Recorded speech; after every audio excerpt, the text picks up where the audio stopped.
শোকাকুল পৰিৱেশৰ মাজত আমি আজি দীপাৱলী উদযাপন কৰিব ওলাইছো। অইন বছৰ আপোনালোকে ইয়াতে মানে থিয় দিবলৈ ঠাই নাপাব।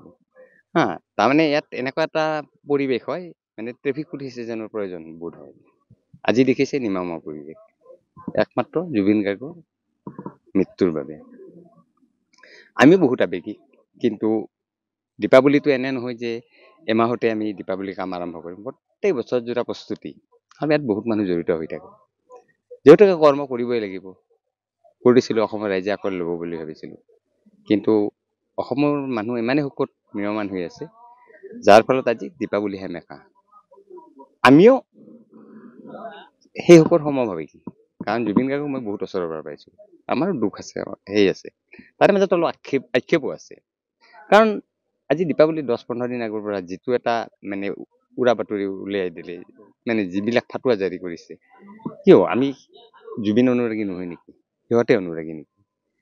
আজি চাওক, কাবাই ক'লে ফটকা ফুটাব, কাবাই ক'লে ফটকা নুফুটাব, এনেকুৱাতো কথা নাই। অসমৰ মানুহ ইমান বুৰ্বক নহয়, চবৰে বিবেক বুদ্ধি আছে। তাৰে প্ৰতিফলন আজি দেখিছে। এইটো যিটো আজি দীপাৱলীৰ সেমেকা পৰিৱেশ, এইটো অসমৰ প্ৰতিজন মানুহৰ অন্তৰৰ পৰা।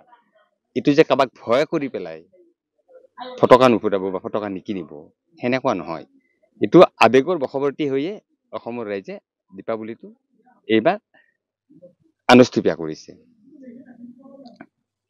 এতিয়া কথাটো হৈছে কি, এজন ব্যক্তি, যিজন ব্যক্তিয়ে আজি বিশ্বৰ অসমখন চিনাই থৈ গৈছে, গোটেই বিশ্বত জুবিন গাৰ্গ কোন বুলি কোৱাৰ লগে লগে অসমৰ কথা আহিবই। অসমীয়াৰ আৱেগ অনুভূতি, হা, জুবিনে বিশ্বৰ দৰবাৰত প্ৰতিষ্ঠা কৰি থৈ গ'ল।